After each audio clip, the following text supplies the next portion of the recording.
Hello everyone, in this video I will show you how to fix auto dial country codes on Samsung Galaxy A57.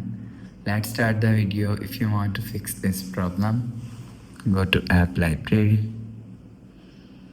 scroll down here, click on phone app. After click on phone app, click on this three dot icon and click on settings.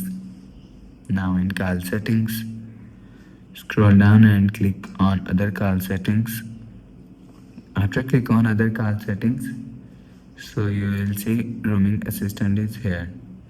If you want to fix auto dial country codes, so click on roaming assistant and turn off this button.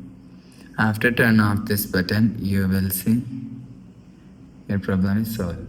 After the process, go back to home screen. So that's how you can fix auto dial country codes on Samsung Galaxy A57. If you like the video, please subscribe. Thanks for watching.